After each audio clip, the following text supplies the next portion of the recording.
Bandeko ya basi yo yo yo yo balinga kabasa bandeko dibanite ninyo yo yo yo Nzambe aloba na mokili okoki kobala ndeko na yo te moto mosusu akouta mosika akobala ndeko na yo mpona nini motungisi na mabala o Nzambe aloba na mokili bala osala ya yo fami ndeko na yo ya mwasi akobala akosala ya ye fami tolingila mpe ezala na fami yo bandeko ya basi yoyoyoyo balingaka basi ya bandeko mibali te mpona ninyo yoyoyo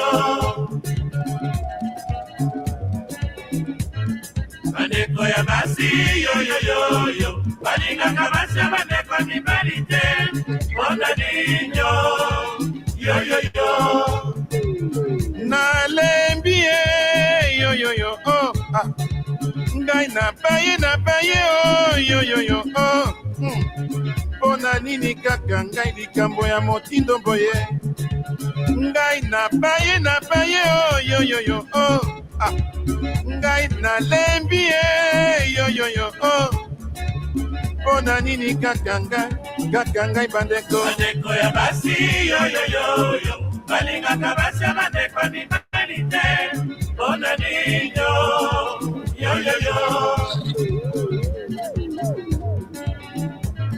bandeko ya basi yoyoyo balingaka basi ya bandeko mibali te mpona ninyo yoyoyo bandeko mibali bandeko basi nzembo oyo ezali koyemba mpo nayokaka mingi ke soki nayembi nzembo epai ya bandeko basi bakolobaki nazali kofinga bango me awa nazwi 12600 lettre euti epai ya basi ya mabala na ngonga moko pokoza koyoka mboka moko naza kotanga mikanda miyango merci bandeko ya basi yoyoyoyo balingaka basi ya bandeko mibali te mpona ninyo yoyoyo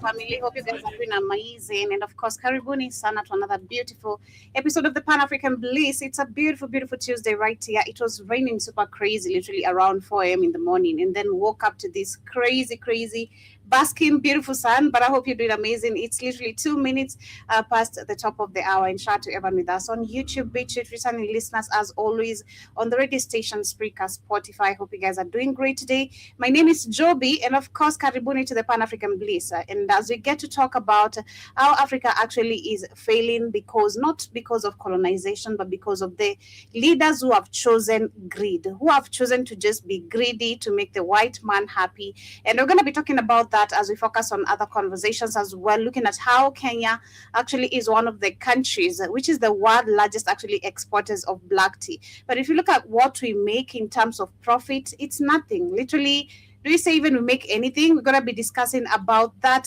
and so much also coming from also that is in Ethiopia. We're going to be looking at this certain community called the Amar community, which is actually very devastating that we still embrace some things, some slavery practices, thinking that actually these are cultures and traditions. We need to drop this already. So I'm going to be sharing that because this is actually very devastating. Me as a lady looking at this, I was feeling pity for these women because this is what they know.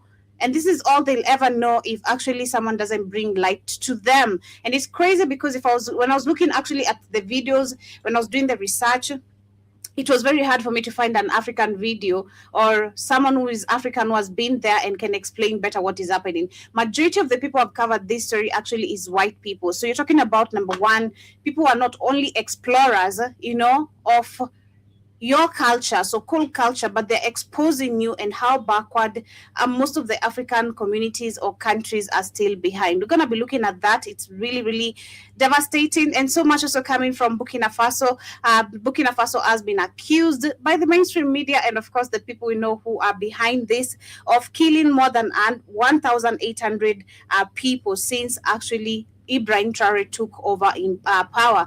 And I remember actually he made a speech during his anniversary, which I shared yesterday, and we looked at the bold statements he made regarding Africa itself and the benefits we have as a continent and why we need to stop begging every single time. But karibuni sana. I hope you guys get to enjoy today's conversation. Remember, feel free to leave your comments, thoughts right here on the comment section. And of course, subscribe in case you are right here and you're new. And also will be feeling more gratitude or gracious if you actually get to hit that donation site. Once you have the Blackout Fire Network application, just go to the donation page where you can actually send us $5, $10. The lights are about to go out right here. So kindly just ensure we have the tokens to keep you guys literally all informed on what is happening, and not just informed but talking facts. But as we come back, I'm going to share some amazing organic supplements. Apart from just donating, we have organic supplements on the app itself, and we're talking about things like ashwagandha, moringa, sea moss, turmeric gummy bears, skincare products and the like of shea butter, aloe cucumber soap, and so much. I love me some brain focus because I love saying critical thinking has been lost amongst our people. But let me share this very quickly. The benefits it comes with, and ensure you download the app on the Google Play Store. If you have Amazon TV, Roku TV, we're also there. Android TV, we're also there on the radio or the TV segment. If you are free, you can be able to listen to us over there. Better if you're in the house, you can just tune in via the radio and listen to these amazing conversations as you keep on with your chores. Unlock your full potential with Brain and Focus, a powerful supplement designed to boost mental clarity, enhance memory, and sharpen concentration. Made from a blend of scientifically proven ingredients like ginkgo biloba, omega-3, and essential vitamins, Brain and Focus is crafted to fuel your mind. Our process ensures maximum potency and effectiveness, delivering the perfect balance of brain-boosting nutrients. Take just one capsule daily, as prescribed by your healthcare provider, and feel the difference. Whether it's powering through your workday or staying sharp in life's challenges, Brain and Focus keeps you at the top of your game. Stay sharp, stay focused, and stay ahead with Brain and Focus. Brain and Focus, fuel your mind, achieve more. Go get this product at blackhotfirenetwork.com at the Sports and Nutrition Store. Very affordable price. And of course, as we get started with today's conversation, we're going to start with what is happening in Kenya. Literally, it's crazy because this is a conversation we were having even back in 2023 when we had one of the documentaries, I think 2023, 2022, one of the documentaries that was exposing how we have Kenyans who are working in this tea farm, which is controlled by the colonizers. And that is actually, again, focused on our conversation, our topic. Africa is not actually failing because of colonization or the colonizers' powers in Africa. Africa is failing because of the leaders we have, the leaders we've been having. They are the root cause of majority of the cases, and how Africa actually is managed, because Africa is not managing itself, it's managed by other people. So we're going to be looking at that because Kenya, yes, is one of the countries that actually one of the world's largest exporters of black tea. But if you look at what we make out of this, it's nothing. All the money, all the benefit, and still the best tea goes to the same people who colonized or came to control of Kenya. And they still control majority of this land. Back on that documentary, we saw women being sexually exploited.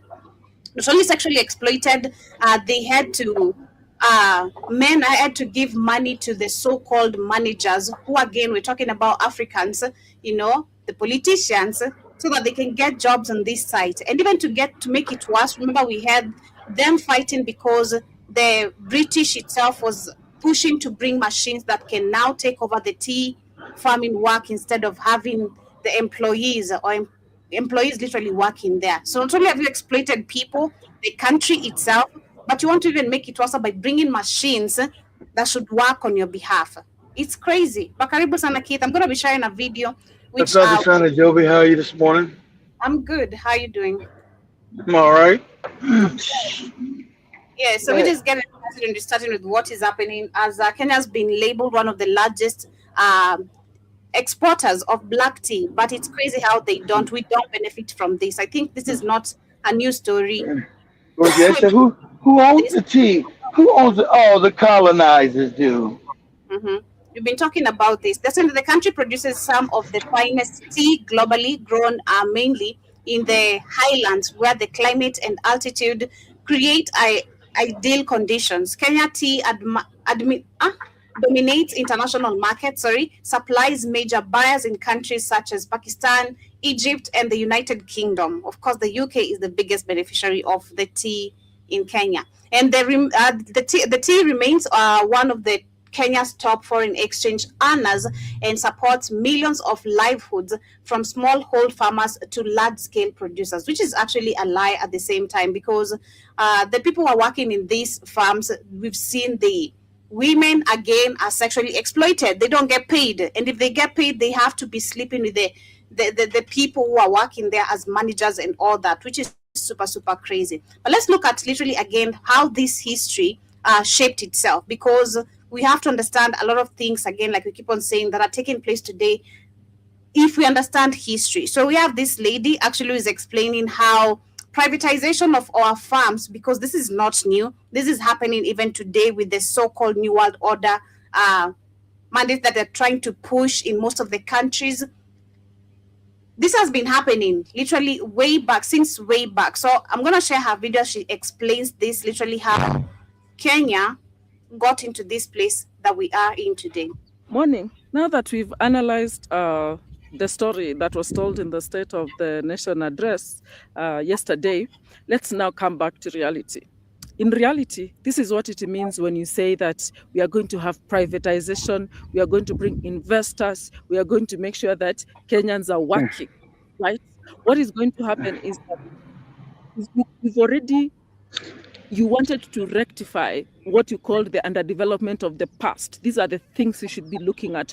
Who is farming Kenya's tea? Who is farming coffee? How is it going to market? In the previous one, in the analysis of that story, I said that the problem is not so much that we are not doing the work, is that we are only in control of production, and production in the form of extraction. We're not even in control of production post African, the con is Africans until they get robots.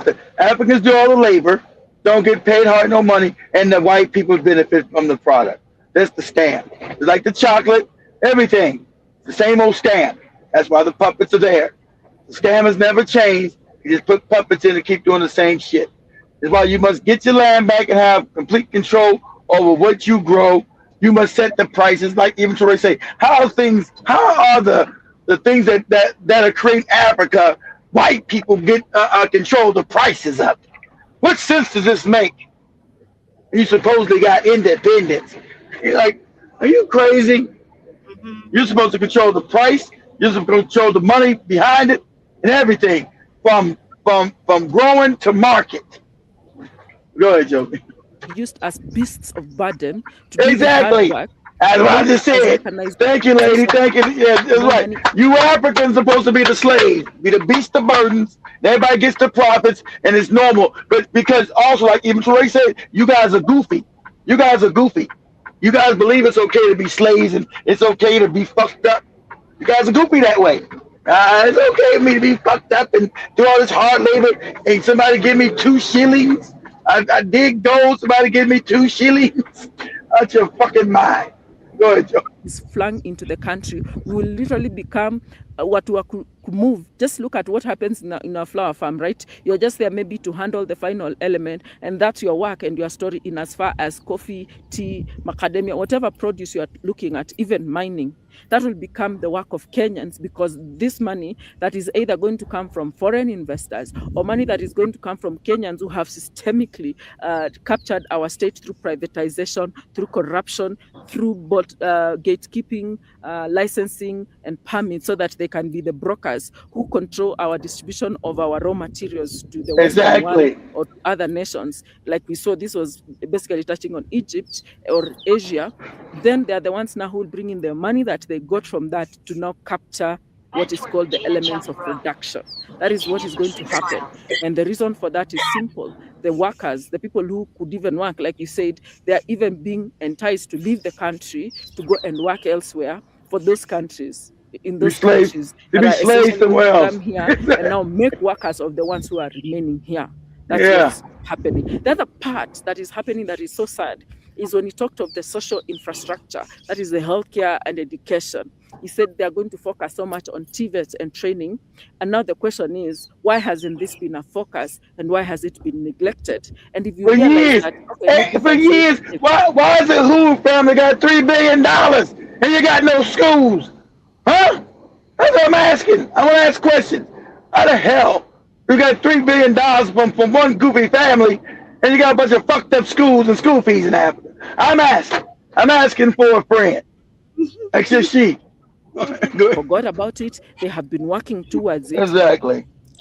Look at even the priority of the nation. How much money has been poured into Mbere County, a county, for a re-election versus TVETs? If that money had gone to TVETs, and who is pouring this money? Like, let's get our priorities right. Also, let's get our heads from the story. The fact is, if now you are saying you're going to do TVETs, don't just say TVETs. Specify which TVETs and in what sector. Remember I said when somebody comes and promises you development, ask for what, right? Where is it coming? Who is funding? He talked of seven, well, funding it. But as funding also, he mentioned very clearly the issue of privatization, because that money is going to come from somewhere. So who are these? What is being privatized? How can't it be rehabilitated? Because Kenya just needs rehabilitation. Rehabilitate our infrastructure, the rails, the roads, the dams, the water. They're already in existence. Company has the most dams. We don't have water. Rehabilitate that, then pipe the water to production. Rehabilitate the transport, remove matatus, put public service vehicles. That becomes affordable for workers, for people to go to work. Rehabilitate healthcare, stop funding private players, fund public, make sure insurance comes back. You keep fucking around, you won't be able to go to Dubai. You keep fucking around. You won't be able to buy no houses in Dubai. Because Iran is fucking Dubai up. We are having to, if you are getting healthcare now, you have to pay, you have to subscribe. We are no longer citizens. We are subscribe to what? Yeah, subscribe exactly. Exactly. It wasn't a subscription where you constantly keep paying them. It's a stab. And these fucking puppets, like what even Torre said, you got to throw all these puppets, and you must, I'm going to tell you the truth, whole families must be unalive. Not just the leaders, the whole fucking fucked up families. Okay? And what you got to do, Africa? Because these puppets are selling the country back to the same colonizers. And they know you're all ignorant. You understand private partnership, as I teach the board 3 years ago. He's arguing with me. Keith, this is good. I said, no, stupid. This ain't good. That's your fucking mind. You know, that's like the teacher's ass. That's them stealing your goddamn shit and making it funny, do different names. They know you're stupid. They just reclassify things. It's going to be a public-private partnership. It's going to be in private hands, so they'll come and own all your water, own all your damn farms, keep you impoverished, starving, thirsty, and fucked up. Why would you give fucking white people ownership to your critical goddamn, what people call the commons? You wouldn't. Wouldn't make any fucking sense. But it's the scam they do it all over the world. Go ahead, Joe. Kitu in Kenya is a public good, including the education. How is this education going to be dispersed? How will it affect production on the ground? Is it going to be for us to become office workers? Industry people who move the conveyor belt in the industry, or are we going to be trained in production? No, they're not going to need you in production no more. Let me get to the secret, lady. You're not going to be able to develop the same way Asia did, because now they got robots. They don't need your black ass out there doing shit. I don't want you in no factory. I got a robot. I ain't got to pay nothing. I want to come in and steal your land and produce shit there for free and make money off your shit, and you still stay impoverished. That's the model, lady. I don't need your labor like I did Asia. I kept them all fucked up and impoverished and could pay them little bitty wages. You know, so I don't need your wages, lady. I got a robot. I got a robot to replace you. Need no wages from you. I want to come and steal your land and steal your agriculture and steal I want to steal the resources that benefits me and keep you impoverished and pay off your goofy leaders who's going to help me do it. Finally, and this is very important, Moi Moyab 7, thank you for that, is who owns these companies? Exactly. No has developed when the world. You know who owns them, and it ain't your black ass. It's like we are now saying, just come and do it again. Who owns the companies in Kenya? Even if they have if you are owning a company that deals with production, there should be no dual citizenship. You should be a Kenyan forever, so that the wealth of the nation, the resources we have funded, even if you have come to privatize it, the resources we have used to create that factory. No, you shouldn't allow no privatization. You shouldn't allow no privatization at all. You know, they put the scam on, you got the white people in South Africa, the South African citizenship. That don't work. You can't say, oh, they come and be a Kenyan. Fuck that shit. Either it's African owned or it's not. So you gotta get your fucking head out your ass, lady. They come and they just be Kenyan citizens. They can privatize it. Nah, that's another scam. They'll tell you I'm a white Kenyan. Fuck that. And you're still a slave. White people own all your shit. And you still run around impoverished. Nah, damn, that crazy shit. Go ahead, Joe. From the time it was formed remains Kenya. Otherwise, you are not just coming to take the pretty flower and adding some makeup to it or a label. The way they do, you see what they do with Chanel and other things. Unaenda inatengenezewa China, then you take it to France, you add the package. They know, exactly. They know you're stupid and you believe in Africans. I learned that from my own staff. I knew the Africans were stupid with the brand. This got the Apple name. This got the brand name of Chanel. That shit don't mean nothing. What does that mean?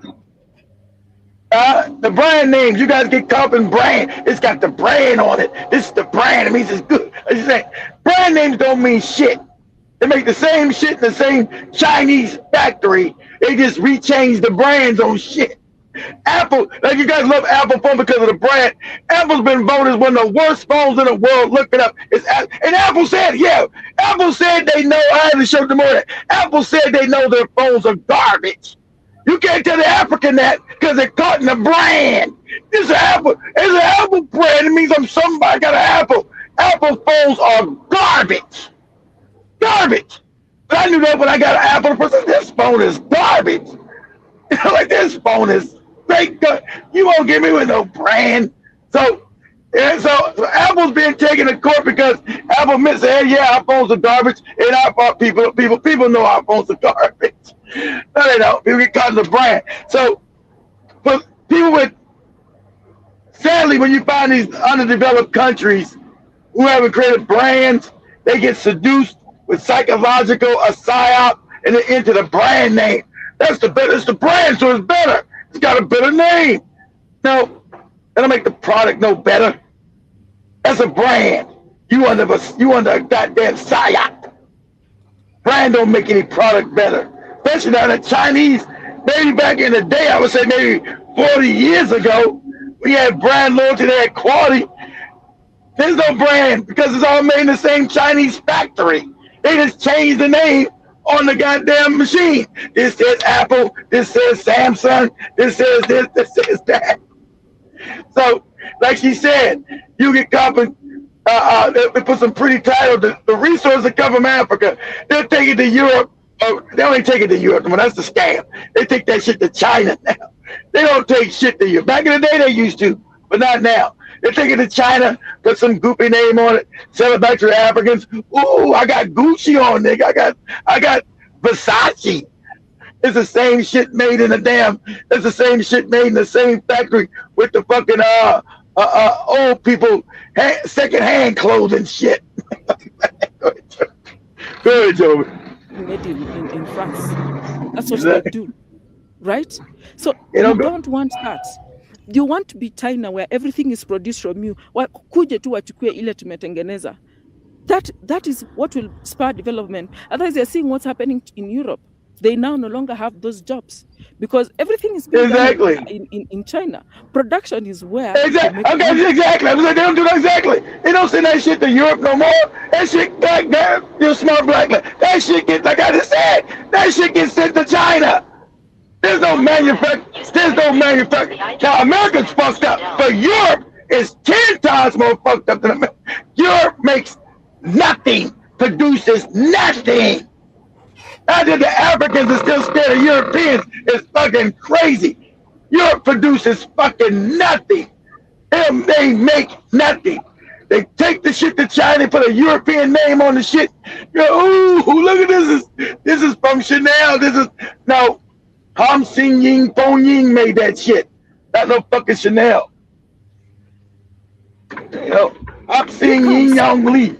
Go ahead, slap a pretty label in our coffee, but that coffee has been processed, blended, and packaged in Kenya. You come here with your packaging company, bring money for packaging to take wherever, but you're buying our coffee, hata tunakutumia hapo, so that we are in charge of even the logistics of this. So that nobody here in Kenya, if you're saying you're bringing transport, fine, bring it. But it has to remain Kenyan and it must be managed by Kenyans, so that we're not coming to use Kenyans to extract us for money in a main service thing like transport to take abroad. How lady, this is Africa. This is not Kenya, this is Africa. They take your shit, all right, and let your niggas dig in the mines, digging coffee, do all the hard labor. They extract your resources. They go put pretty packages on it. They don't do it in Europe. They used to do it in Europe. Now they do it in China.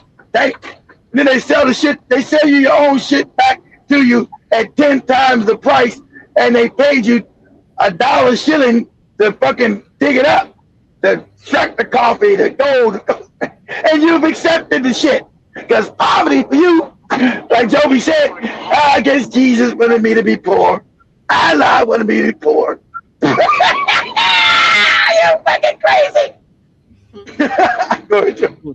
Talk of making sure bus inatoka wapi inapeleka wapi kwa kazi, and it is on time and it is there managed by Kenyans, so that it is not excessive. That's all Africa. You must take control of your own resources. You must own production of it. Exactly. You must own all of it. All of it. From time it's dug out the ground to being refined and packaged and then sold. You must own all avenues of production. Dug out the ground, plant it, whatever. Because guess what? Without that, Europe is poor, Asia is poor, and if they made you all poor off your own shit. And you've accepted, like even and you've accepted it. You've accepted this poverty. Go ahead, Joby. It's 24 hours. Talk of security.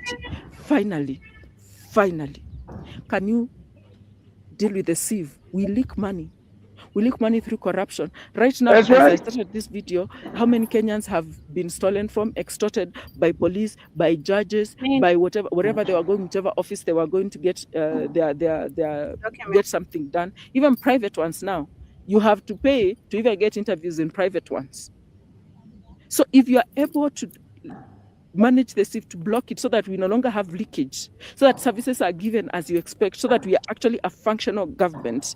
It is exactly what will rectify and make Kenya work. Otherwise, no matter how many, if these people come, if these investments, if this sovereign wealth or whatever term he's using happens. I know this lady. I like this lady because she knows a lot. She said, make Kenya work. I was about to say, Africa don't work. It doesn't work like countries. Now you got to bribe everybody. Shit don't work. Imagine growing up in Africa, you like, then you come, that's why when the niggas come to the West, they never want to go back to Africa. They never want to go back home. Africa don't work. Remember, like the guy that Joe did a video a couple weeks ago talking about Africa, you got to pray for shit. In America, Africans ain't got to pray no more because shit just works. It just works.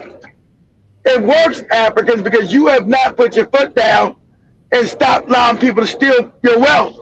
Shit don't work because everybody's struggling. That's why you got this bribery system. Because ain't nobody getting paid. Ain't nobody getting paid normally because all the money, like she said, leaking, the cut being leaked. All the money's going to the Asians and the Europeans who don't have no resources. How the fuck am I from China and I got you mining in Africa, in Congo, in Kenya? There's something wrong with you. That's what we got. Not even to Ray. I love that. There's something wrong with you. Something wrong with your fucking mind. How am I come from China? I got you digging in Africa and the wealth is mine. There's something wrong with the African's mind. That's just a fact. Go ahead, Joby. a lot of religion, a lot of miseducation. Yeah. And I heard the lady, I've been able to TikTok, they said, Ibrahim, I'm brutal. So let Africa, Ibrahim, why you gotta be so brutal? Ibrahim was being nice. She said, yeah, Ibrahim, you gotta be so brutal with the truth like this. Can't you say it in a nicer way? What? Ibrahim Traoré was much nicer than me. I'm brutal. He was nice. He had some African talking about he was too brutal with the truth. No, you mean we can't do that without, don't be so brutal. Brutal. Like I said, we are on ground level. We will remain here. We will be trampled upon by giants operating in our own country, and we will exactly as a nation. Exactly. Glad you got it right, lady. Pessimism. I'm responding to what this Moya be saying. See, this is what I'm saying. This is the danger. The Kenyans, I don't hear those talking this much, no other Africans but Kenyans. The Kenyans know too much. I don't hear no Nigerians talking this shit. I don't hear no Ghanaians, especially not no goofy ass South Africans. It's always comes to somebody from Kenya who knows what the fuck is going on. See, this is the danger. That's why they go try to put as many spies and clamp down Kenya as they can. Because Kenya seems to be the place where the revolution in Africa is going to start. Because too many Kenyans know too much. Go ahead, Joe. On the ground, somebody said they have uprooted their tea, they have done ABCD because it's not making money, it's not profitable. Kazi ya hao watu wa cooperatives or whatever is to go for meetings. Watu wa sako, hiyo ndio kazi yao, to go to events, to go to meetings. They're invited, wanakula, wana enjoy. That they're just tourists, they don't work. When he talked of dealing with expenditure vitu kama hizo, talk of saying no more trips. No Kenyan government officer will leave this country. No, remember we had the deputy president who said he needs 590 million to move around. Even if you are invited, you can say for 1 year, sisi wote tutakaa hapa tufanye kazi. That will actually, do you know how much it will save us? And not just tunakaa hapa, unakaa kwa ofisi. No more, if you are doing meetings, do them virtually. That's austerity. If you want Kenyans to funge mishipi tufanye kazi, pia nyinyi fungeni mishipi mfanye kazi. No more per diems. That would address Kenya's problems. Oh, yeah, no more after evening meetings. If you are meeting in the evening, it is personal. If somebody wants to meet you, they meet you in the office. If they meet outside, it cannot be expensed to government. In other words, nobody has an expense card in Kenya.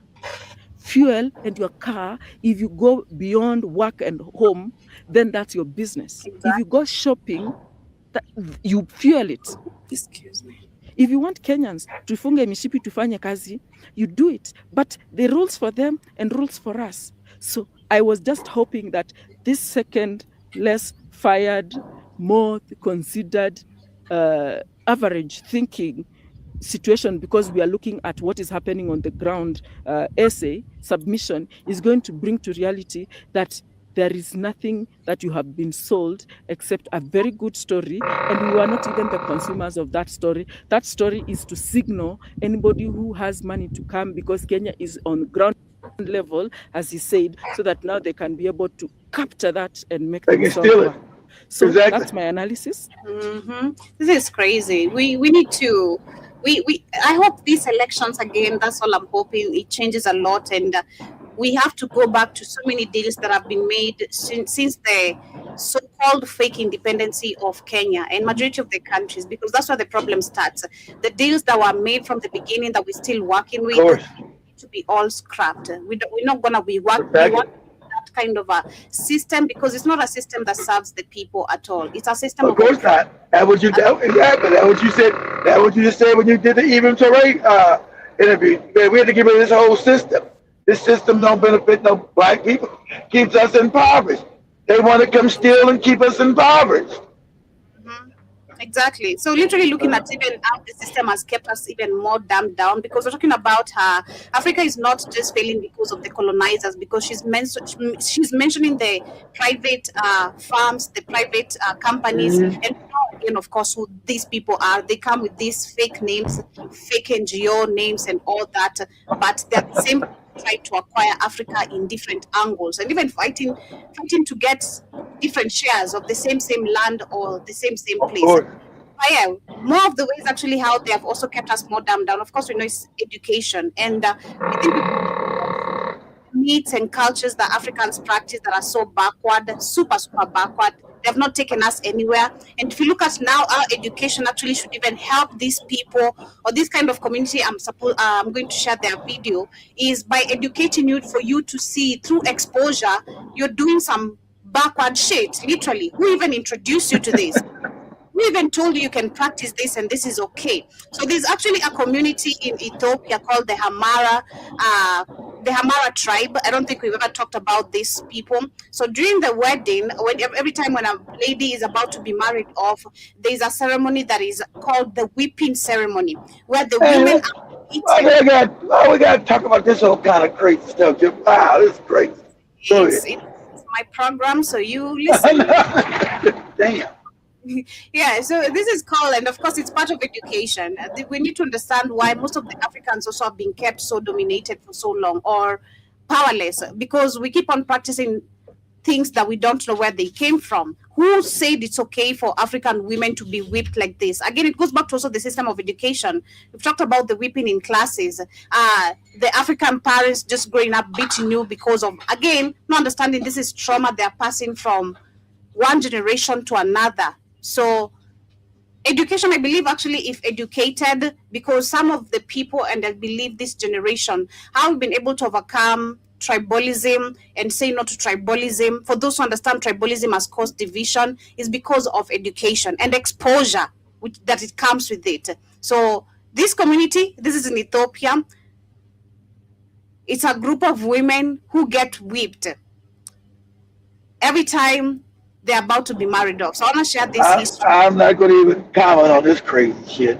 Where women willingly endure being whipped, not as punishment, but as a sign of loyalty and love. They have like a lot of marks on their back as women, like there are a lot of. So when I was looking at the story of this is again, when I was looking at this, I learned something that is very common. Why people love coming to African places or communities of people that have no idea. That are backward and fucked up. Yeah, makes them feel good. Oh, look at these savage ass niggas. Woo, they're so savagely fucked up and backward. Woo, yeah, they love it. Yeah, so and these Ethiopians, these Ethiopians, they don't never show you. See, they're still African. They'll show you the mixed Ethiopian. They never show you these Ethiopians right here, the African ones. Exactly. Good.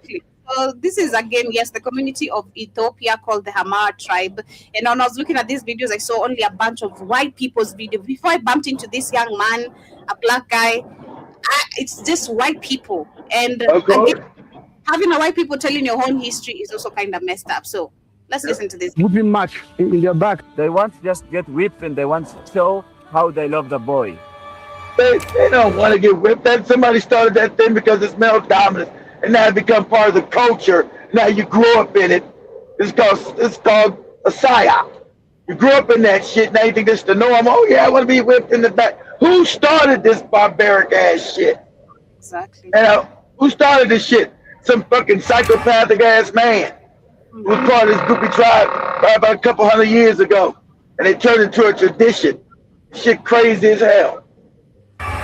And where the young men must jump across the line of bulls barefoot and naked to prove that they are no longer boys but men. One thing that I'm not certain about is how excited they are that they're going to get whipped. I traveled deep into this region in Ethiopia to witness the ceremony for myself and investigate why this even still exists. There's no development. None of these people doing innovation. It's like an African people that's 1,000, 2,000 years old. This ain't even 1800s. This some niggas caught back 5,000 years ago. No development, no nothing. White people love this. They take an image of this and they say this is what they show you. This is all of Africa. These are Africans. Look at these savage ass niggas. They'll take people like this and show you this is all of Africa. Never mind a Joby or Anita Ivy, they say these motherfuckers, here's all these savages. That's why we got to come and steal the resources. They got the mind of children. They never developed shit. These people never read and wrote. These savage ass niggas, they still whipping women and shit. They get mad. They're partly, and that's why they say all Africans got low IQ. We got low IQs and they're retarded. I'm gonna tell you something. A lot of these Africans I told you is undeveloped. We're gonna talk about that again tonight. These are created niggas. I hate to tell you this. A lot of Africans, you see the Africans, before they created white people, they created these niggas. So a lot of these Africans are not what you see original Africans. Ones that have not developed, these were created niggas. Yeah. Gene splicing. They worked on creating niggas before they create these other people. Right? Gene splicing. A lot of these, that's why all these white people go say, oh, these Africans are weird. Well, you find some in the Congo, some in Ethiopia, all around Africa, the ones that never developed. That's some gene splicing shit. Interesting. White people still have to go through this to prove themselves worthy. And what I experienced here challenged how I understand manhood. From where I came from, before you can say that you're now a fully grown man, you have to be able to take responsibility. You have to become of age, and you have to, have some form of, money or properties. But for the Hammer tribe, it's different. It's not just that. It's more of like courage. You have to have the courage. If you guys know, I want you guys to know, you see the same thing. You see the same kind of tribe in Namibia and the Congo. It's the same thing. These were created niggas. They were created, gene spliced. Because you see no development ever. It's the same shit. You can come back and find this tribe the same way 200 years from now, 300 years. There's never no development. So it's the same thing. It just looks like, you can look at these people like the same tribe you got in Namibia where they come in, have sex with men, or whatever that goofy shit they do. There's no development. Like the tribes you find some in the Congo. You always do the difference, because remember, they worked on creating Negroes first on creating white people. A lot of these people are never developed, and they're never ever going to be able to develop.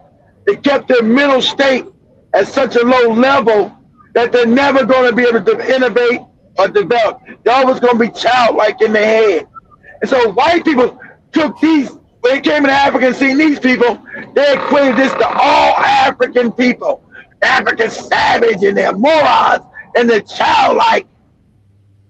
Not understanding that these are different tribes and are being created just like you, white man. So, but they were created at a certain function, never to advance. And that's what you got here. You can confidently call yourself a man. Because you would say, you would actually say, why would they, because common sense will tell you. This due time, they're going to start advancing. They're going to start evolving. They're going to start, this time itself, space and time is going to start having innovation for you. It just will if you're a normal human being. So how are these tribes in Africa stuck in time where they never change? How's that possible? How's that possible that these African tribes never fucking change? They stay just as backward and moronic as they were 200 years ago, 500 years ago, 1,000 years ago. These motherfuckers not even making structures, really, houses. What's going on? Ask yourself, what is going on? When African Australia with kingdoms, with libraries and schools and colleges, and you got this shit right here where there's never no development at all. How can that be? Because you got to ask these questions. That's why, and so that's what fucked the European up when he came to Africa. He found highly developed cities and say, oh shit. Then he'll come across some niggas like this with these goofy tribes and all backward and savage. But him being a psychopath, he would equate all Africa like this. So when people think about Africa, they think about motherfuckers like this. And it's the propaganda that they put out. Even though he came to African cities where the streets were clean and they had lights, like Benin, the Benin Empire was lighted up, had flushing toilets. These are facts. The ones in Mali had toilets that flushed running water, hot and cold water. Thousands of years ago, I had this shit. And then he'll come across some motherfuckers like this and then say, oh, this is all Africa. These mud hut motherfuckers all backward and fucked up. You know, that's where they get the image of Africa. Everybody say white people talk about because they love this. This the image of Africa they show and say this is all Africans right here. And it's not. Go ahead, Joe. I had to come to that conclusion. I say, what? Mm-hmm. How they develop?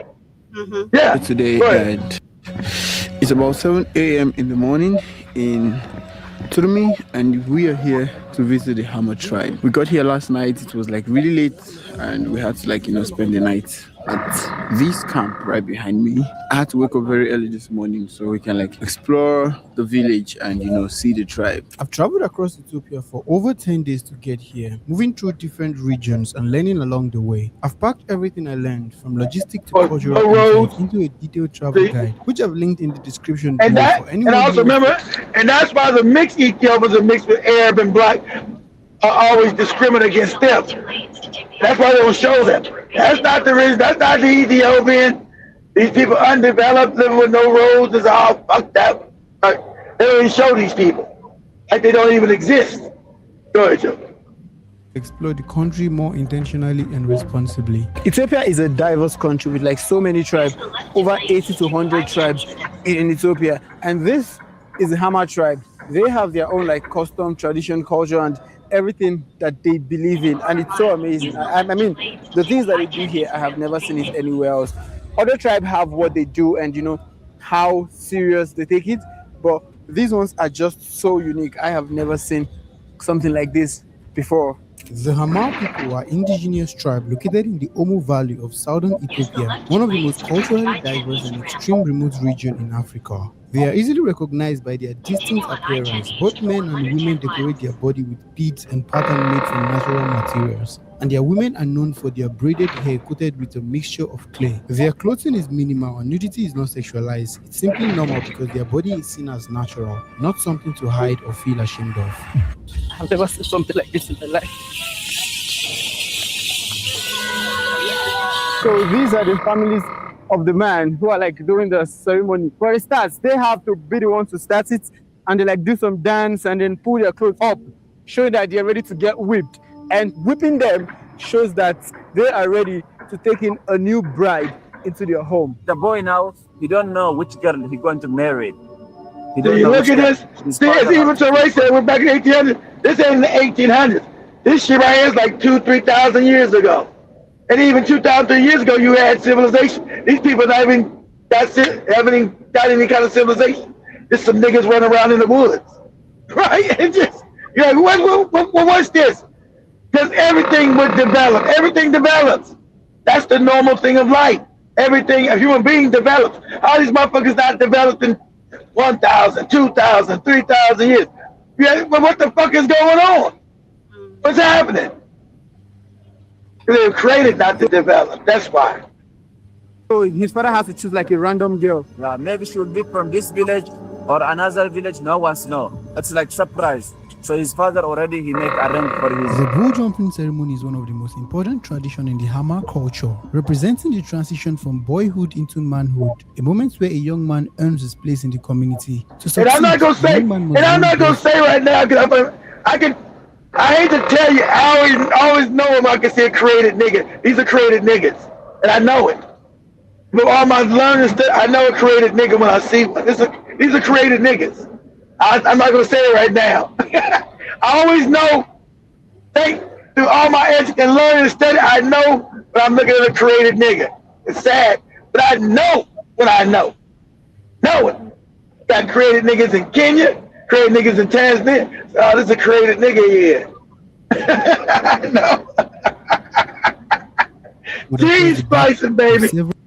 Several bulls lined up tightly together without falling. He is usually naked, stripped of anything that might help him, facing the challenge with nothing but balance and courage. He didn't do bull jumping, so still he's young.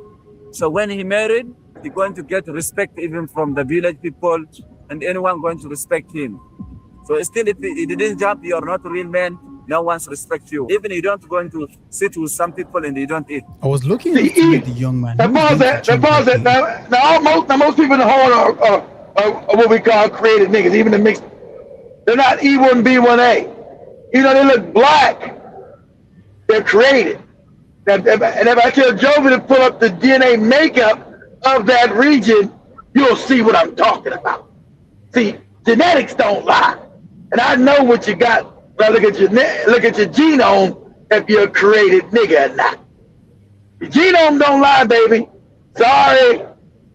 Because the original people on this planet, the original African, is E1B1A. And that's a fact. I know when you're a created motherfucker. I know these other races like Caucasians, Iranians, these are all created motherfuckers. I'm talking about even the black people. Because they started with black first before they started fucking around with other people. Okay? This is real. Okay? Ain't no fucking evolution. Ain't no Jesus with no Allah, no Adam and Eve bullshit. None of that. I want Joey to do me a favor real quick, Joey. Pull up, say, what's the haplogroup? Say, what's the haplogroup of the Horn region of Africa? What's that? What is that? They say, what's the haplo? HALPO. HAPLO. Haplo group. HAPLOGROUP group of the Horn of Africa. Horn of Africa. Don't you like? I don't keep talking about. I'm gonna tell you what I'm talking about. The whole of African genetic landscape is primarily characterized by a unique admixture. Of course, it's that. We know. Yeah, it's an admixture of fucking creation. Yeah. Go ahead. What is it? Ethiopic and substantial West Eurasian, that is the Somali ancestry, rather than a single haplogroup. Haplogroup. They want to look. These all created. The Somali. These all created. Like all the Somalis. These are all created niggas. Let's except for the Bantu Somalis. Those original. The other regular Somalis you all see around in Kenya, those are created niggas, and that's a fact. Okay, everybody tell you it's an admixture of different haplogroups. Yeah, because it ain't E1B1A. Yeah, get deep in that ass about genetics. Yeah, they're saying that the key why DNA paternal lineages include the E1B, which is exactly E1B1B, not A. These are created niggas. That's right. They created from the African who was genetically manipulating shit. This is fact, and creating other fucking things. And then end up creating a white man. Yeah, an Asian man. Yeah. So all these niggas you see up there, these Somalis and talking crazy in Kenya, these are created niggas. Ask them a few questions. I'm happy. Everybody got inbred head. Don't speak English. Yeah, you speak. How? Because he's a jumper, so it's not allowed to talk in English. Ask if he's scared. Like, how does he feel? I feel bad. No. Yeah. I'm strong, so I still. Yeah, I want you guys look. Pause it right there. Pause it. I want you to look at the African head on the left and the one on the right. The brother on the right's a true African. The one on the right, I know he's a created nigga. See how slim his head is? Because they took these niggas as they took from us and started making a European. That's the phenotype. You're gonna start getting an Asian, a European. But I'm not gonna get to that.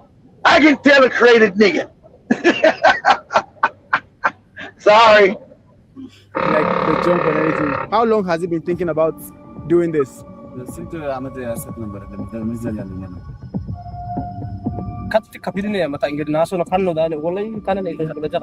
a king like 3-4 years to jump, but still he have a lot of sisters, like brothers, like his youngers. So he need until they jump, he need to wait for. Okay, so he has to wait for the elder ones, like the older ones, to jump first before he jumps. I cannot wait for him to jump. I am very, very happy. I am also very happy to come here. Thank you very much.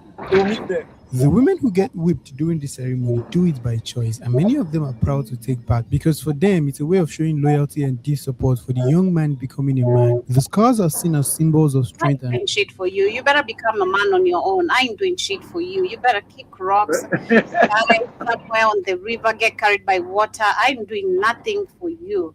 This is um, literally whether they are the created black people, the I want you to get caught up in that joke because it's deeper than that, so don't worry about that. so this I do believe, not just looking at this, but this is being practiced by so many Africans, like different cultures that are so Of course. literally and so backward, and literally end up being targeting the women, like it has said, because we're living in a male dominated It's anti-woman. It's anti-female. You live in something that's completely non-African, because Africans knew that everything started from the woman, so you wouldn't be beating on women and all that old crazy shit. Yeah, but I see Jibajaba, you're asking a question, Karibu, are the cow drinking, are the cow blood drinking Messiah? Yeah. Yes, they are. Yes, the majority of them are created niggas. Yep. But they're also mixed with Bantu, so you got the Maasai, you got original Africans with them, and also same way like the Somalis. Remember, because a lot of Africans didn't know what was going on with that. A lot of Africans are stupid now. We're stupid. They don't know we came from a highly educated civilization. Highly. You come from fucking genius. And you come from Atlantis, which is real. All right, you come from highly technical, highly spiritually advanced motherfuckers. Almost like God. Africans come from like God-like state. So now you fall into morons, and so you've interbreeded with your own goddamn creations that you make, because you fell in knowledge.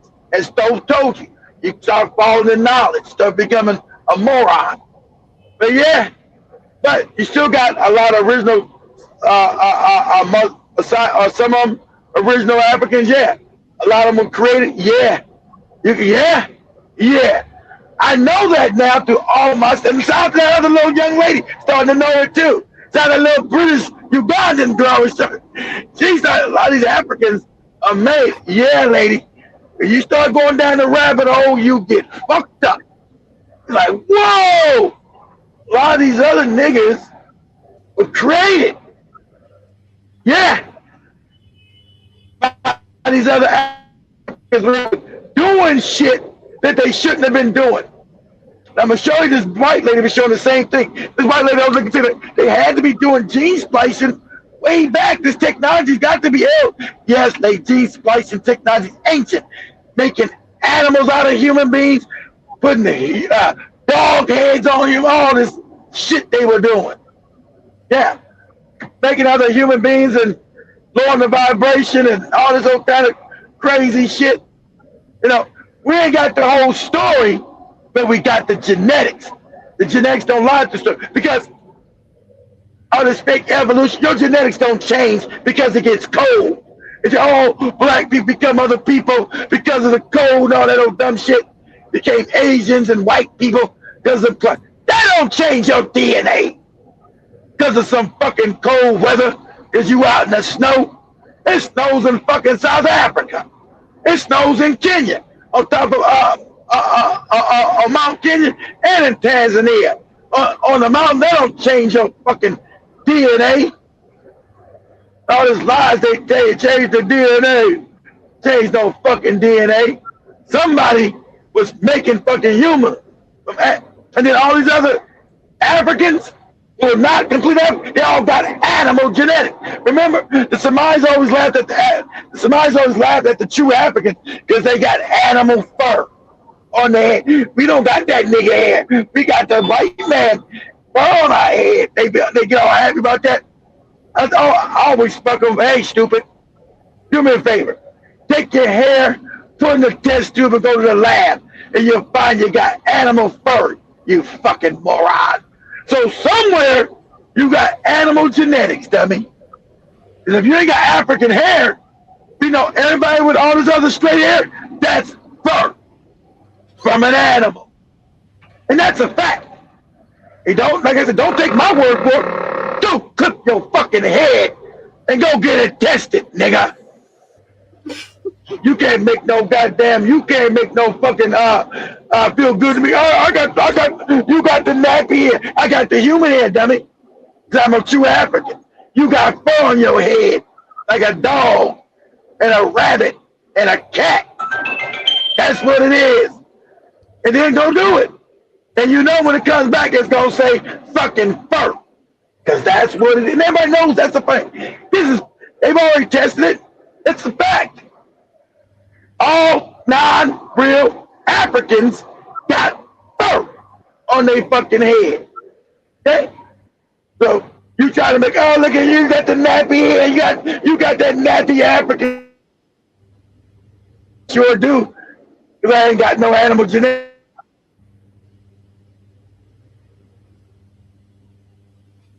I think I lost you, Keith.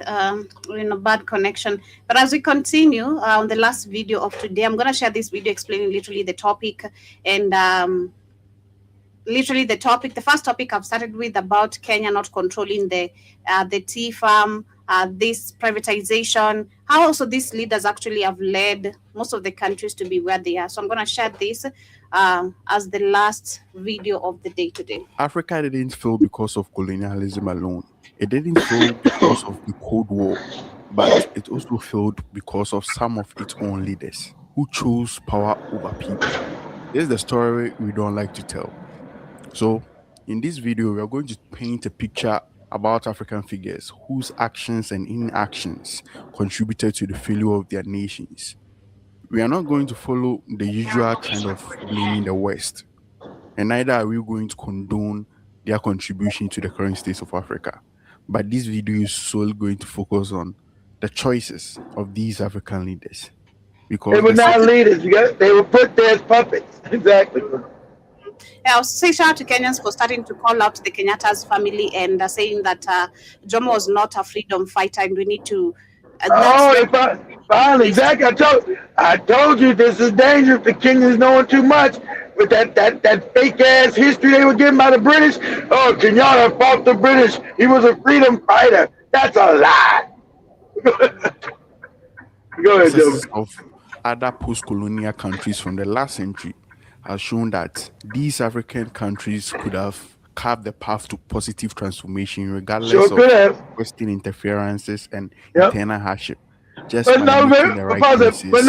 no, they couldn't, because most of them were backward and stupid. So they didn't know how to make countries, and you gotta understand the mindset of these leaders. They still worship white people. These puppets, these weren't the revolutionaries that they got control. These were puppets, and they worship their white masters. Do you understand that they worship these people? They weren't gonna try to stop letting their white people be rich. Go ahead, Joe. And being united for their emancipation, like most of Southeast Asian countries who rose from their ruins of the World War and colonialism. So let's get into it. The Asians, it's a little different. Asians didn't worship white people like that. It's like I said, something wrong with the African mind. Africans worship everybody that's not black. They didn't worship Asians. Asians didn't worship white people. They said when white people came and dominated, they were angry that they got dominated by these. The Asians called them savages. Africans didn't. Asians called the white man a savage. So these savages now got control because they're more savage. They're more brutal. That's why they could develop, and they didn't have puppets in the beginning, because they said, hey, we love us. We love our people. We're going to develop our countries for our people. That's why you got Singapore. Everybody said, Africans are talking, we're going to make Africa like Singapore. You had the Singaporean president back in the 60s castigate the goddamn Africans. He said, this doesn't make any sense. Africa has this. I'm not jumping. Look up this before we leave. He said, this doesn't make any sense. He said, Kenya, Nigeria, they're not supposed to be poor. He said this in the 60s. How can you got everything and you refuse to do anything to make yourself develop? He said, look at this little Singapore. We don't have the stuff. He said, Nigeria, Kenya has all these resources, and they refuse to put their people first. They refuse to kick out the white man. I came across this video. I wasn't even born. This is the 60s. The Singaporean president calling out the Africans. Said, what the fuck is wrong with you people?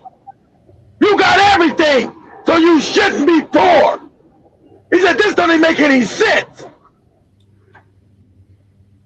So go ahead, Joby. It don't make any sense. We've been told a familiar story that Africa was simply a victim of food war, the leaders had no choice, that foreign powers pulled a lot of strings and they were too powerful. But here is the uncomfortable questions we usually avoid.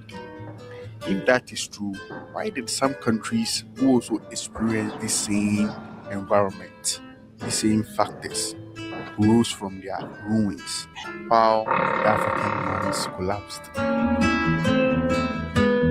See, the problem with Africa, so that's not the Singapore. Problem with Africa, the puppets got control. They didn't want to educate like Singapore said to the guy said, why don't you got school? Why don't you educate the people? These puppets knew they're not going to educate the people. They got the school fees in Africa, right? They're not going to educate the people. And then,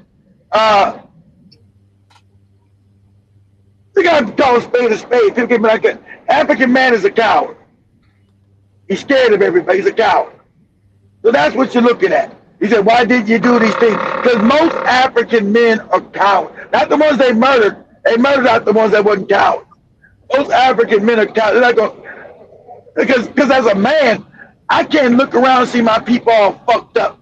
My baby, my daughters, all women within Kenya would be my daughters. All men would be my sons.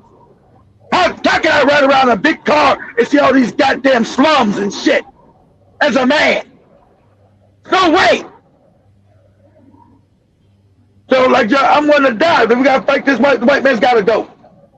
We're not going to sit in poverty. Crazy.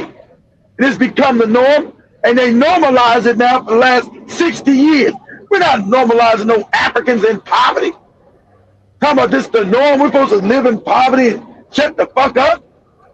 Nah, fuck that. Go ahead, Joe. Lumumba was removed. It marked a turning point in Congo's history. Yes, the CIA had plans. Of course, yes, the CIA did it. Foreign powers interfered. But here is what we often ignore. Africans were involved. In fact, they were the actors of the scripts that was made by the CIA in Belgium. Yeah, they were exactly because they're not understanding, guys. Africans were kept in ignorance. They don't understand how the world works and how to be not be manipulated. Now you understand. Back in the 60s, these niggas didn't understand really geopolitics, how the world really works, how spy agencies put people in. And then you guys are still caught in tribal dumb shit. He's a different tribe, so I can put you against each other. This motherfucker looks just like you. He's talking about he's not you because some goofy tribal shit. So of course they can easily manipulate you. Not today. They can't really manipulate you the same way today. Not the youth. But back then, yeah. You caught in these goofy tribal beefs and all this other shit you worry about. I want to be rich, daddy. I want to be, you come out of poverty. White man and took all your shit. You want to be rich? Go ahead. This is political rivals. They didn't just follow exactly. Us. They made political choices. Rivals.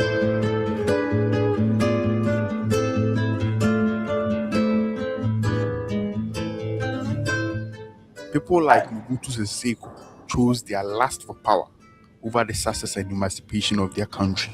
He chose to become a local agent of colonialism. Exactly. What is lust for power is a lust to get rich and be a puppet. It gotta be out. Even to that interview, I'm gonna keep going, but a lot of these niggas like to be puppets. They want to be the white man's lapdog. And that's the fact. We gotta call a spade a spade. A lot of these niggas like Siseko, they want to suck white dick. They want that. Okay? They want to be the white man's do boy. They want to be the yassa boss of nigga. Yassa boss. Bro, they get crumbs. They want that. We gotta be honest. Go ahead, Joe.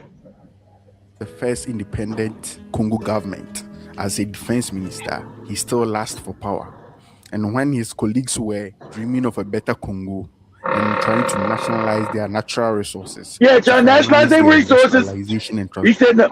He went so like exactly like I said. You want to nationalize, get control of your resources. So now you start funding your people because everybody in the Congo should be rich.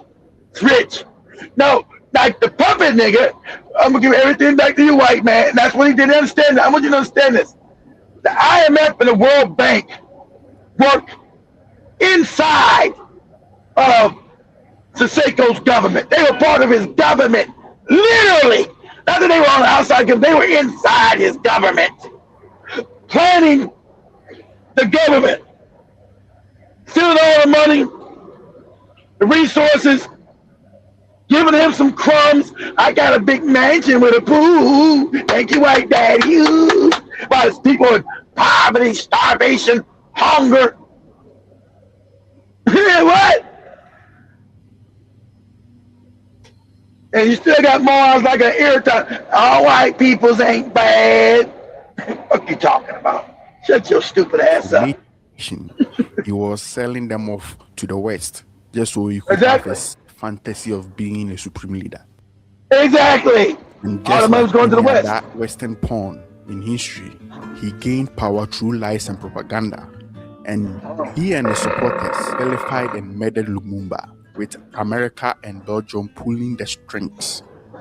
He presented himself as someone who was the forefront of building this strong African identity for Congo, but he failed to build a strong foundation for the new country he inherited. He failed to build dependable infrastructure to support industrializations and strong government institutions to govern the nation into a glorious future. His facade folded like a house of cards when the copper market crashed. And when he was finally exposed as the neo-colonialist he is, he ruled with violence and lived primarily on corruption. Fun fact, he led a complete kleptocratic government. Yeah, he was there puppet. Transforming the economy. Yeah, but he was there for 40 years. The white man didn't get mad, say it's not democratic and all that shit, because all the money was going to white people. They never came against this no good boot-licking ass nigga. It's always the same con games and scams they use. Today you got fucking the same con game. Iran needs freedom. Same shit they said about Libya, right? We need to free Iran. It's so white people can steal your shit. It's always about. They put this moronic ass puppet Negro in here. And remember, that's how rich the Congo. He was only getting crumbs, but he was the richest nigga in Africa. He was the richest man in Africa, just off the crumbs of the Congo. He wasn't getting the majority of wealth. The white people were.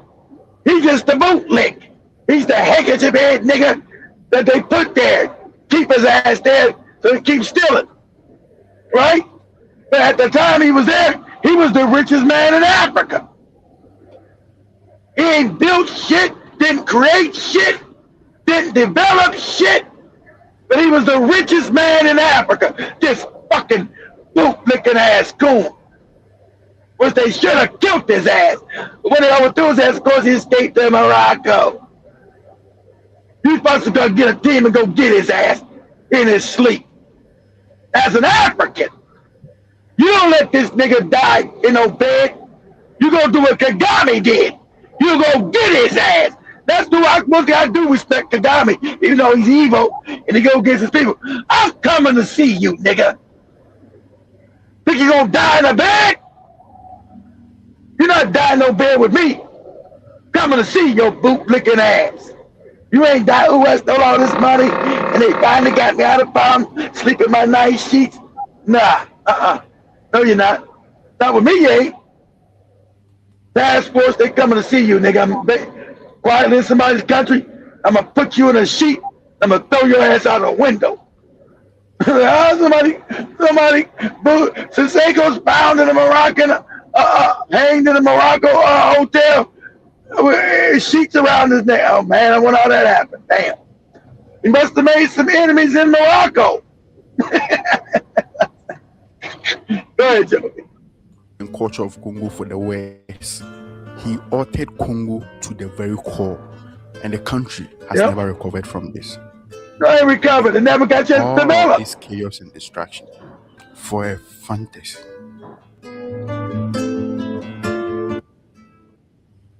Now let's go to Ghana.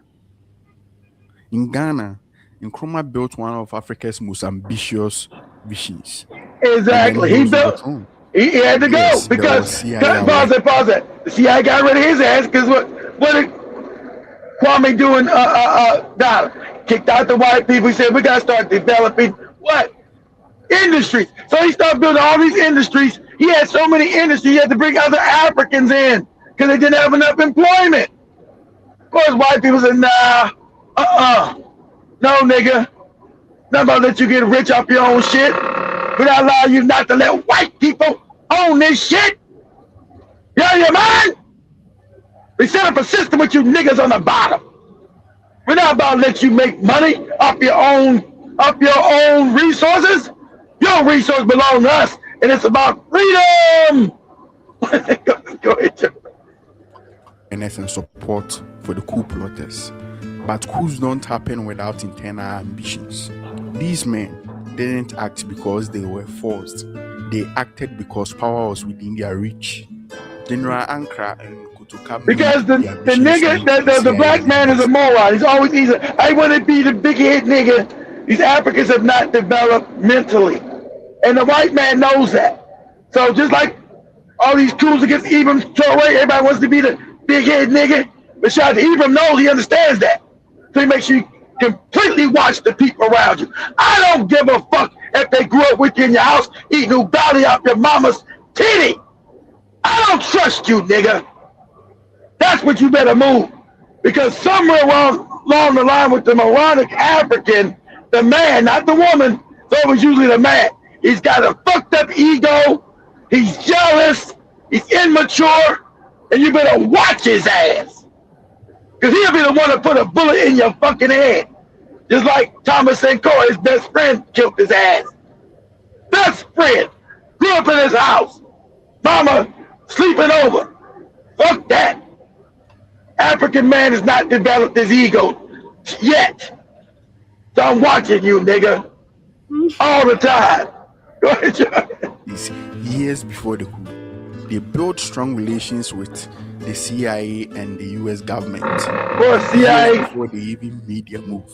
So much that there are archived memos of directors of the CIA and the State Department. Isn't this funny? The white man always overthrow you just for trying to, in Africa, just for trying to help your people grow. Imagine the white man is your enemy. You understand this? This savage keeps overthrowing you just because you want your people not to live poverty and to use your God-given resources for your people. Imagine what kind of psychopathy you got. This is how Africa's been controlled today. The Africans are not allowed to use their resources to make their own people rich. That's supposed to be for white people.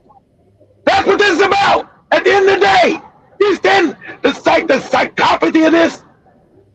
Kwame Nkrumah wasn't killing nobody. He was giving people jobs, making people get good education. The white man said, hell no, fuck that. You niggas are supposed to be on the bottom and impoverished and worshiping Allah, Jesus, or whatever made up shit I brought to your stupid ass. Imagine this. At the end of the day, that's what this is all about. You are not allowed in Africa to reap the rewards off your own shit. Your gold, your coltan, your cobalt, your diamonds, all that shit you got. So someone's gonna come see you. Good, Joe. Advising state a diplomatic policy toward Ghana in the 1960s with them factored in. So for you to so Ghana win the poverty. Let's look at excerpts of so put these morons. So CIA put these morons in power, and Ghana win the poverty. Ghana at that time was the richest African nation of Kwame because he was industrializing. He put these puppets in Africa, and Ghana went straight to poverty. Straight to poverty and backwardness. And the white man was like, yeah, that's right. All your shit belongs to me. Go ahead, Joe. negotiate with Nkrumah, partly because they foresaw a coup d'etat led by Otu, Ankara, and Hali. And not just that, they made sure that all negotiations with Nkrumah were not successful. The only successful thing Nkrumah could get out of negotiations with them was Dako Sumodam, because they believed all the industries that Kwame built, all of them went imagine how wicked these motherfucking puppets are. All the industries that Kwame built, they all got abandoned. All these industries he built to bring Africa into the future, and Ghana specifically, all those industries that he built got abandoned or sold out to white people. You're like, this is absolutely crazy. You read the Nkrumah story, it blows your motherfucking mind. It's mind blowing. You're like, wow, these white people are vicious with their shit. Go ahead, Joe. On memos and minutes that are recorded, and right now you can even find for yourself on the Department of State of the United States. So they connive with outsiders to make an environment that will make the life of Ghanaians hard, to set the stage for their coup. For all the propaganda they spread about Nkrumah, they could not even beat it themselves. They said he was a dictator and undemocratic. Yet they led the democracy bullshit. He's undemocratic. He's not being a democracy. Oh, that old fake shit. Why they put your punk black ass into poverty? Go ahead, Joe. Yet they sold the foundation of their nation to the highest bidders. They sold state-owned assets for cheap. Told you. See, they start selling all the country stuff back to white people. With democracy! You get it? So when they got rid of Kwame, all the white people got all the businesses and got all the money. It's for democracy, nigga. Democracy, yeah. Just with minimal compensation. And the state assets that they could not sell, they left to rot away. And just like any power-hungry, illegitimate government, they turned on each other. Master plan which we have discovered. Of course they turned on each other. They're all corrupt. That's why you had Rollins, the other president, back 10 years later, he killed all of them. Thank God he murdered all these niggas. And I'm with that shit. He murdered all these niggas. Back in 1977, he murdered all of them. In Ghana. It was Howard Rollins, what's his name? What's the guy's name in Ghana? Guy in prison that just died. Joe said he died like 2 years ago. Jerry Rollins. He killed all these motherfuckers. All these coons. He put a bullet in their head. And I agree with it. It's Jerry Rollins. You did a story about it like 2 years ago. Yeah, I remember. Yeah. An intention of John's junior officers who had planned to assassinate all senior officers to the rank of lieutenant. And former President Jerry Rollins did assassinate their ass. Now a spiral of coups and counter coups that destabilize the young nation for decades. And somehow there are still people in Ghanaian politics trying to paint these people as heroes. It's still underdeveloped today. That's why Ghana's fucked up and underdeveloped. Because of the coups they did 50, 60 years ago. All right. That's right. Or just power-hungry puppets who destroyed Dr. Kwame Nkrumah's Utopia project due to their greed and hunger for power. When we talk about leaders and oppressive systems, there is always an excuse ready. They had no choice. What I was telling you, we had no choice. We couldn't go against the white man. He's too powerful. It's always too powerful. You niggas can never develop no military. That's shit crazy. Go ahead, Joe. In Transkei and Lucas Magopi in Bafuta, Zwana.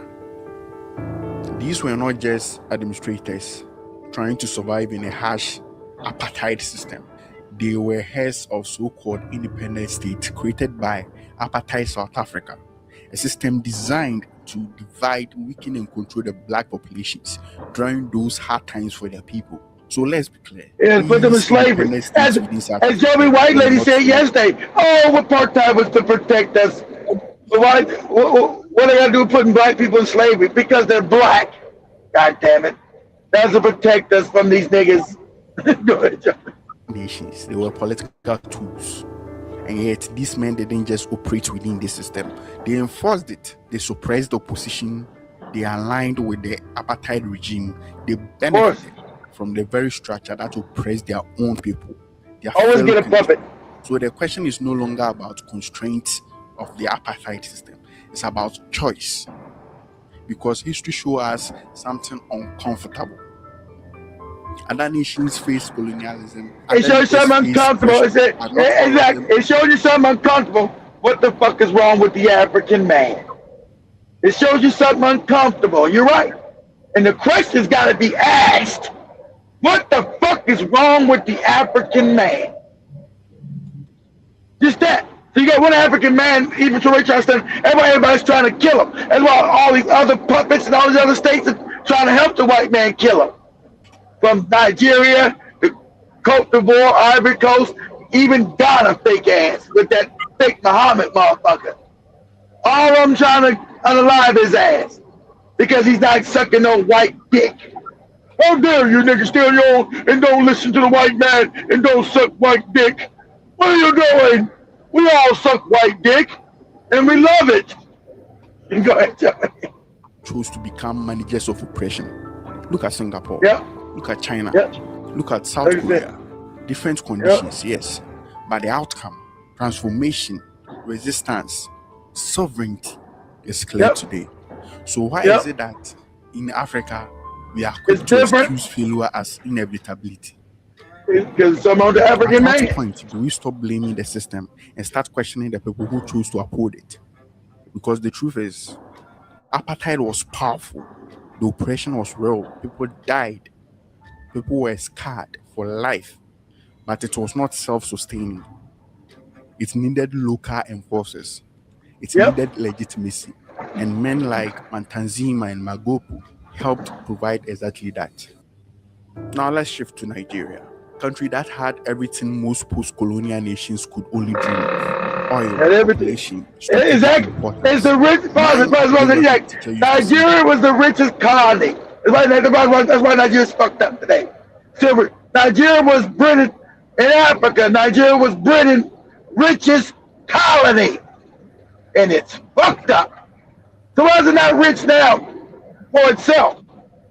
Because all that money still goes to the white man. That's why. But go ahead, Joe. That if there's one nation in Africa that had the potential to become a global superpower, superpower. I said that. I said that. I said the one country in Africa has everything to become a superpower. It's fucking goofy Nigeria. They got oil, they got diamonds, they got gold, they got all these natural resources. There's no way Nigeria, and they got population. There's no way Nigeria shouldn't be a superpower today. Stronger than China, stronger than Singapore. But we got to go back to this African man. The fuck is wrong with him? Because, and that's what the Singaporean guy said. Nigeria's supposed to be a superpower today. But it's a backward water hole, impoverished. And the guy said, your country's impoverished. I think Joey went to the bathroom. I went to Joey, come back. But Nigeria should be a powerhouse. But it's a basket case of corruption and halfway retarded people as president. Nigeria's supposed to be a power. The white man has destroyed Nigeria. CIA, MI6, the Mossad, they have destroyed Nigeria because these Negroes rather be fucking incompetent, tribal. I'm an Igbo, I'm a Yoruba, I'm a Hausa, I'm a whatever goofy tribe. That's why it's not a country. Go ahead, Jimmy. Population, because some of the intelligent people that even I have ever met in my life, most of them were Nigerians. And yet, what did leadership do with all these resources? Take Yakubu, go on. All these resources. During one of the most critical periods in Nigeria's history, the Nigerian Civil War. To his credit, he kept the country together. But after the war, Nigeria experienced an oil boom, a rare opportunity to rebuild, industrialize. Oil boom was it's funny. Nigeria got more oil than Saudi Arabia, a lot of these damn Arab countries. Why they not rich like them? Why? Oh, the white man controls all their oil, and they refuse to fight to get it back, which makes no sense. Which is like, don't make no sense. Nation. Instead, what followed was familiar: weak structural reform, rising corruption, a growing dependence on oil wealth rather than diversified growth. Even Gowon himself admitted it, and I quote, "Money is not Nigeria's problem, but how to spend it." And yet, the system never truly changed. Now fast forward to Sani Abacha. If Gowon represents missed opportunity in Nigeria's history, Abacha represents something else entirely: deliberate destruction. Under Abacha, Nigeria didn't just stagnate, it was looted. Billions of dollars in oil. Of course it was looted. Across Europe. Of course. Billions of dollars of oil revenue was looted and went made private. Of course. That's what the white man wants. He gets the majority of it. He wants them corrupt and fucked up. That's why the Kenyatta family in Kenya got $3 billion. From what? From where? From looting. Go ahead, Joe. Crashed. The state became a tool not for development, but for personal enrichment. This wasn't about colonial constraints. This was about internal choice of the ruling class of Nigeria.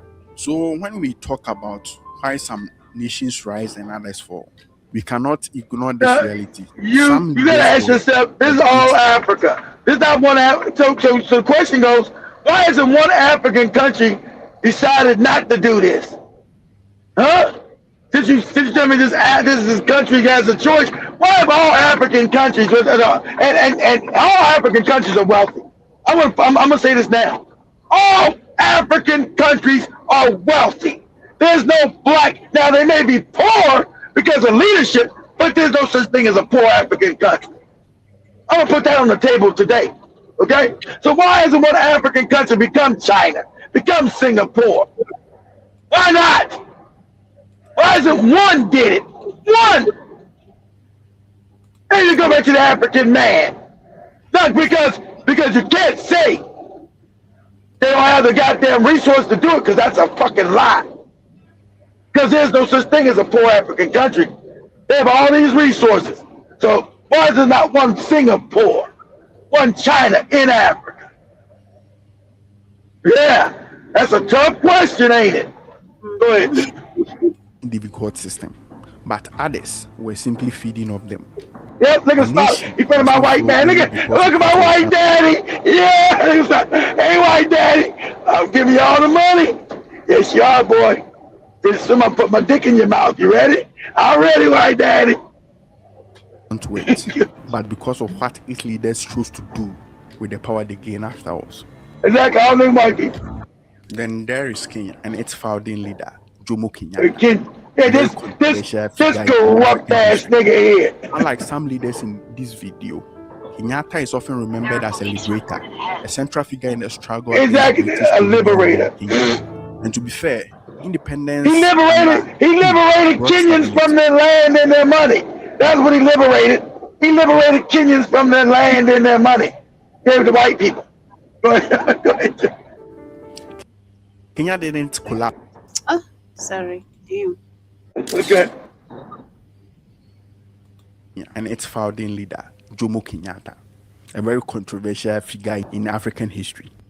He's only controversial because the British tried to make him a hero to keep his ass in power so they could steal. That's why it's controversial, because the truth about this no good ass nigga is he's like a Nelson Mandela. The truth about this nigga did never come out until now. The Kenyans are now going back and say, hey, This motherfucker's not what they told us he was. Go ahead.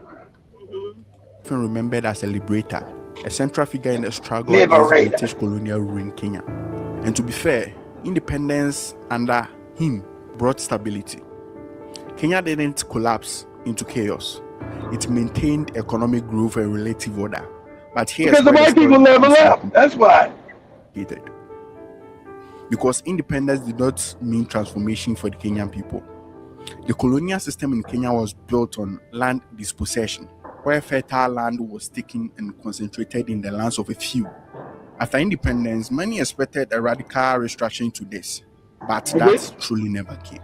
It never happened. That's right. Land and wealth were often redistributed not to the masses, but to a new African elite who were closely tied to the political power of their day.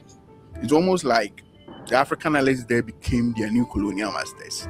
Critics argue that under Kenyatta, inequality became entrenched, patronage networks expanded, opposition was looking to maintain control.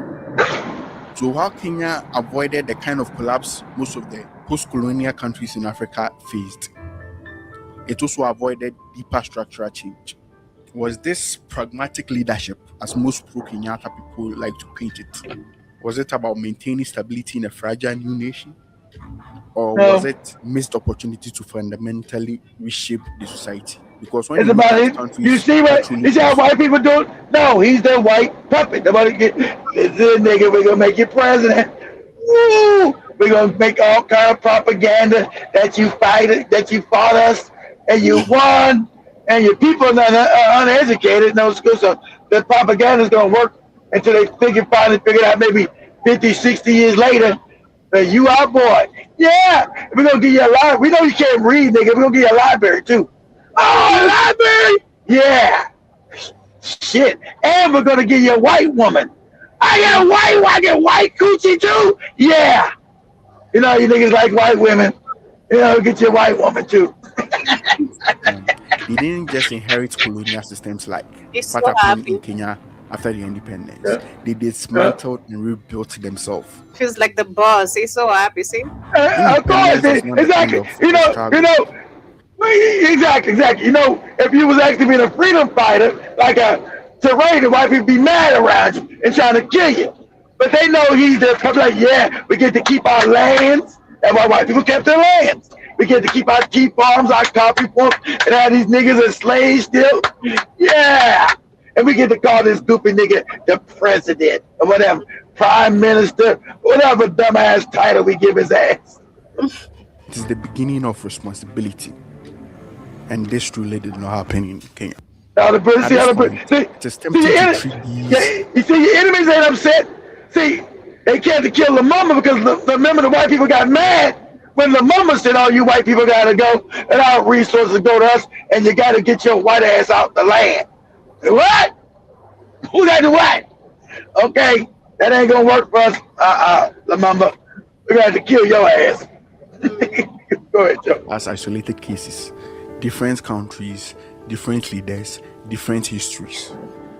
But step back. And it ain't different. It ain't different. It's the white man.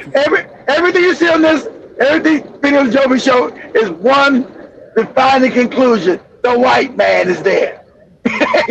White man is in Kenya. White man is in Ghana overthrowing the white man is fucking around the Congo. Everything you see is the white man. Yep. 4 states in Africa, you see variations of the same story repeating itself. All right, same story, the white Not man. identically, but structurally.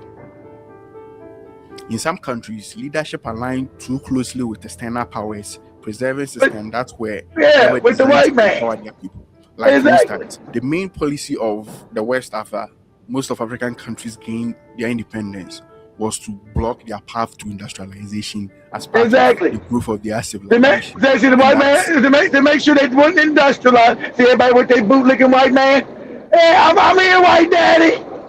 Okay, we make sure you niggas don't never build no factories and get jobs. Those jobs come to us, your resources belong to us, and give our white people jobs. You stay poor on the bottom, but you goofy nigga, we're gonna give you money and your family money. Okay, white daddy, I sure like that. I sure like that. And then eventually, you know, I'm out here to put my dick in your mouth or in your butt. Well, I'm ready, white daddy, butter mouth. I'm good with it. Don't make a difference. Every time you see Joe Show, a white man's there. So, in other moments, when See, opportunity came all for the black people black people doing all the hard ass labor. Usually the white people do the hard ass. There's always the black people doing hard ass labor, making nothing. Good, Joe. In moments where resources boomed, post-independence brought unity to the people, where there was strategic advantage.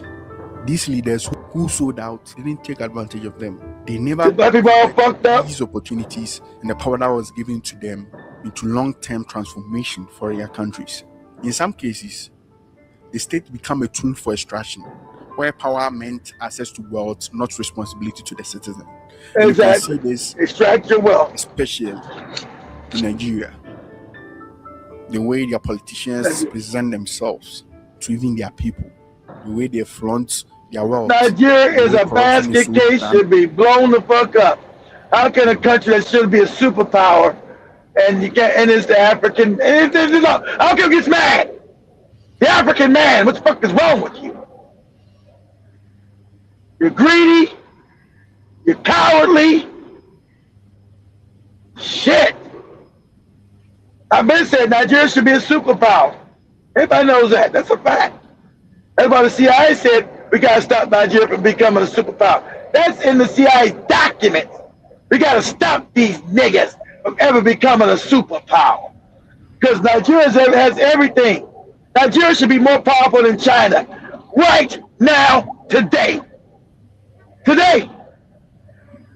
Nigeria has more minerals, has more wealth than China ever had. So make it make sense. But you got Chinese people running around Nigeria talking about buying their land and kicking niggas out. So, question it again. What's wrong with this African man? Go ahead, Joe. Blatantly, it's so incredible when you take a look into Nigerian politics. Yeah. So these political elites so simply inherited their colonial systems and became the colonial masters. They rebranded themselves and maintained themselves as the new elites of their countries. As replacement. You see who was next to goddamn Jomo? That was that King Philip wicked motherfucker who said all black people must die of disease, whatever crazy shit he said. All these wicked ass British motherfuckers.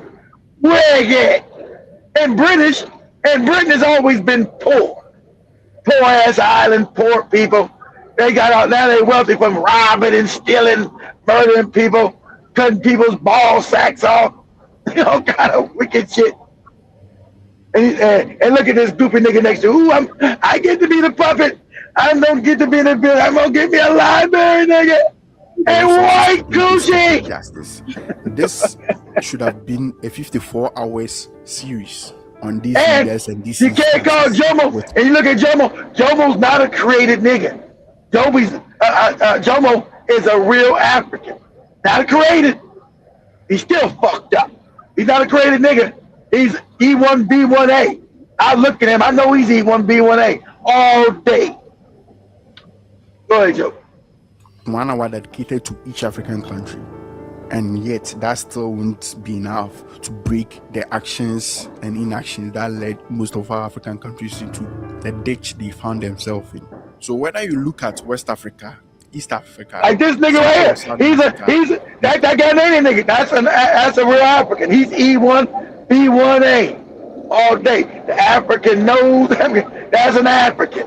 That's an original man. All day long. Corrupt and fucked up. Keep running into the same underlying cycle. Weak or captured institutions, concentration of power among elites, dependence on raw material export instead of industrialization, short-term survival over long-term strategy. Different leaders, but same outcome. You see, yeah, they would say, you see, they all got them goofy British and European outfits on, all them goofy uniforms. you goofy nigga. Mm-hmm. It's crazy. In general, you can say it's the pattern is the same. There's nothing that has changed. Of course, exactly. Different leaders, the same system, the same nepotism, corruption, puppets. Nothing has changed. It's just the same. So it's up to us Exactly. again. Like But you Ibrahim wouldn't know. But the Africans didn't know that. Now you guys are too. You guys are waking up. Especially in Kenya. You guys know too much. Hey, this shit's the same. time for voting is over. It's time for us to take revolution into our hands. It's the time for voting and picking politicians. It's over. It's time to get your money back. Time for you to stop living in poverty. You're not supposed to be poor, Joe. You're not supposed to say, I'm poor and this is good and it's because of Jesus. Nah. It's because of the white man. You're poor because of Jesus. Exactly. Bashar, thank you for joining. Ali, you also said that the movie Island, Dr. Moriu, check it out. The island, Dr. Moreau. Yeah, when they were making people on the island of Patmos. That's what Marlon Brando. But they were making people. They already know their history. Yeah, he's making halfway dog-headed men. I seen that movie when I was just a kid. I didn't understand. I thought it was stupid. It's even like it's even one of my older sisters, right? Hey, what the fuck is this dumbass shit here? I didn't know. Why is this guy on the island making motherfuckers out of making weird people? I should have known that later on that would lead me to research and shit. Okay. Yeah, the island Dr. Moreau is really the Yakub story. They got that from that Yakub bullshit, right? Yakub, the big head black scientist that was making people up. Yeah, so more of that tonight. But yes, much love. Thank you so much for joining. That has been my conversation of today. I hope you guys get to learn something and enjoy. For those who shall be catching this on a replay, subscribe, hit that like button as you get to enjoy or catch this on a replay. Remember, you can also donate anything. Our lights are about to go off, by the way, literally. So kindly $5. I spread the lights. I said the lights can go off today. Tomorrow, I'm going to see some money on it. Send $10, family. Anything that you'd actually send us, it does help us a lot to keep you guys engaged and updated on the real. It does help a lot. I didn't know those Amar people are created Negroes. You see, Kit is educating us some stuff. I didn't know. I'll just be Africans. You wouldn't know. And you wouldn't know, Joe, because if you appreciate what we do support us in any when it's created Negroes might have been one of your old boyfriends. No. Michael, have a beautiful whatever you ask me a question about my dad, what he thinks about the white people. I don't know, man. That's a discussion we've never had with him. So I can tell you, I don't think he has. That's a good question. I never asked over that question either.